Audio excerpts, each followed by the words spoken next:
అమరావతికి దగ్గరలోనే సహజ సిద్ధమైన బీచ్ పర్యాటకుల కోసం మరిన్ని సౌకర్యాలు. రాజధాని అమరావతికి దగ్గరలో ఉన్న ఏకైక బీచ్ ఇదే. 4 కిలోమీటర్ల పొడవున విస్తరించి ఉన్న సహజ సిద్ధమైన బీచ్.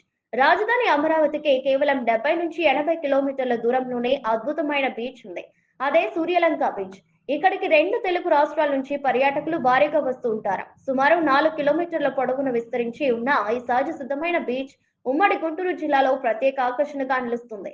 అయితే హైదరాబాద్ తదితర ప్రాంతాల నుంచి వచ్చిన వారు సముద్రంలో స్నానాలు చేసిన తర్వాత శుభ్రం చేసుకోవడానికి మంచినీటి పంపులు, దుస్తులు మార్చుకోవడానికి గదులు లేవు.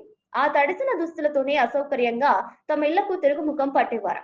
ఈ విషయాలు బాపట్ల జిల్లా కలెక్టర్ జె వెంకట మురళి జిల్లా గ్రాంట్ నుంచి 40 లక్షల రూపాయలు వెచ్చించి పలు సౌకర్యాలను కల్పించేందుకు నిర్ణయం తీసుకున్నారు. దీంతో సూర్యలంక బీచ్ కు మరింతగా పర్యాటకులు వచ్చే అవకాశం ఉంది. అమరావతికి దగ్గరలో ఉన్న ఏకైక బీచ్ ఇదే కాబట్టి 70 నుంచి 80 కిలోమీటర్ల దూరంలో ఉన్న ఏకైక బీచ్ ఇదే కాబట్టి ఇప్పటి వరకు ఇక్కడకు వచ్చే పర్యాటకులకు డ్రెస్సింగ్ రూమ్స్, టాయిలెట్స్ లేవు. దీంతో యుద్ధ ప్రాతిపదికన ఆయా వస్తువుల కల్పనకు కలెక్టర్ ఆదేశించారు. రానున్న రోజుల్లో సూర్యలంక బీచ్ లో మరిన్ని సౌకర్యాలు కల్పిస్తామని చెప్పారు. ఈ సౌకర్యాల నిర్వహణ బాధ్యతలను స్థానిక పంచాయతీకి అప్పగించాలనే యోచనలో ఉన్నట్లు బాపట్ల కలెక్టర్ వెంకట మురళి తెలిపారు.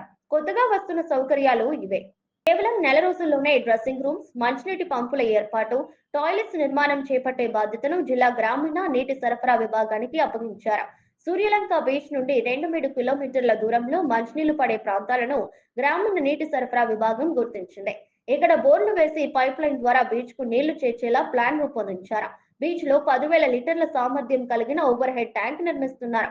అందులోకి నీళ్లు తరలించి పర్యాటకులు స్నానాలు చేసేందుకు అందుబాటులో తీసుకొస్తున్నారు. రోజుకు కనీసం 3 నుంచి 4 వేల మందికి పైగా వస్తారని అంచనాతో 80 వరకు ఓపెన్ షవర్లు ఏర్పాటు చేయాలని నిర్ణయించారు. షవర్ల కింద స్నానం చేయడానికి ఇష్టపడని వారి కోసం క్లోజ్డ్ బాత్రూమ్లను సుమారు 20 వరకు నిర్మించాలని, దుస్తులు మార్చుకునేందుకు వీలుగా 30 రూమ్లు ఏర్పాటు చేయబోతున్నారు. స్వచ్ఛాంధ్ర నిధుల కింద మరో 20 వరకు టాయిలెట్స్ నిర్మించడానికి గ్రామీణ నీటి సరఫరా విభాగం ప్రతిపాదనలు తయారు చేస్తుంది. మొత్తానికి సూర్యలంక బీచ్ కు రానున్న 5 ఏళ్ల కాలంలో మార్దశ పట్టనుంది. ఇప్పటికే 100 కోట్ల నిధులను విడుదల చేసిన కేంద్రం 100 రోజుల్లో 100 కోట్లు అంటూ సూర్యలంక బీచ్ అభివృద్ధికి ప్రభుత్వం ప్రణాళిక సిద్ధం చేసింది.